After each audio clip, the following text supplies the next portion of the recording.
Hello बच्चों, let's see this question in the circuit shown. What is the energy stored in the coil at steady state?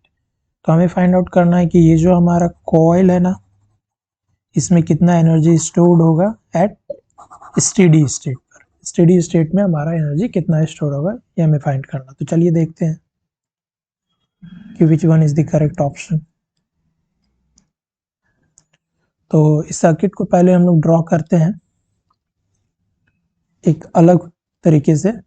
सबसे पहले assume करते हैं इस point को हम लेट्स से ए पॉइंट कहते हैं, इस पॉइंट को बी पॉइंट कह रहे हैं हम लोग, and assume this point is C and this point is D. Okay, और अगर इस सर्किट को ड्रॉ करना है तो कुछ हम लोग जैसे मान के चलिए ए पॉइंट को और डी पॉइंट को एक लाइन में रखते हैं।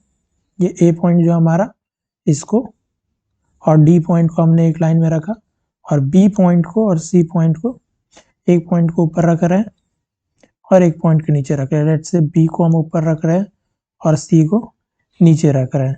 तो अब देखिए कैसे हम लोग वैल्यू पुट करते हैं इसमें। तो हम लोग देखेंगे कि ए और बी के बीच क्या है, हमारा 5 ओम का रेजिस्टेंस है। तो ए और बी के बीच पहले 5 ओम का रेजिस्टेंस पुट करेंगे। ओके, ए और बी के बीच हम लोग 5 ओम का रेजिस्टेंस पुट करेंगे।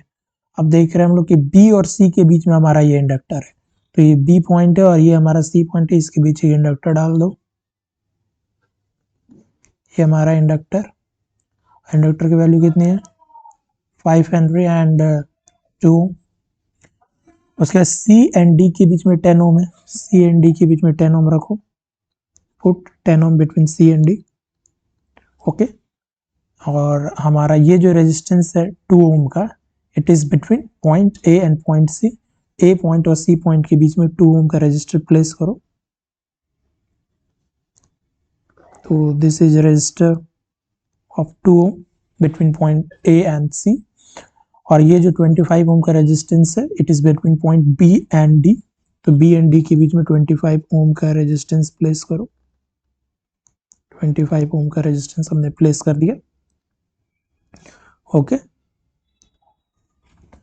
तो आप देख सकते हो कि ये जो स्ट्रक्चर है, ये किसका स्ट्रक्चर आपको याद आ रहा होगा, it is the structure of Wheatstone bridge. इसको एज्यूम करो R1, इसको एज्यूम करो R2, this one is R3 and let's say this one is R4। अगर आप R1 अपॉन R2 की रेशियो देखोगे तो इट इज 5/2। सिमिलरली आप R3 अपॉन R4 का रेशियो चेक करोगे तो it will be 25/10, that is equal to 5/2। यहाँ से आप देख सकते हो कि R1 upon R2 is equal to R3 upon R4। So ये जो हमारा व्हीटस्टोन ब्रिज है वो कैसा ब्रिज है, बैलेंस्ड व्हीटस्टोन ब्रिज है। ओके, तो जब हमारा Wheatstone bridge balanced Wheatstone bridge होता है तो इस वाले जो मिडिल वाला जो ये पाथ है, इसमें जो करंट होता है वो फ्लो नहीं करता, दैट इज इक्वल टू 0। यानी कि इस इंडक्टर में जो करंट है वो 0 फ्लो होगा। तो हमें क्या फाइंड आउट करना था, हमें फाइंड आउट करना था एनर्जी स्टोर्ड। एनर्जी का फॉर्मूला क्या होता है इंडक्टर में, हाफ Li²। लेकिन इस इंडक्टर में जो करंट है वो कितना है, 0। एनर्जी स्टोर्ड क्या होगा हमारा, 0 होगा। So the correct answer is option C. All the best.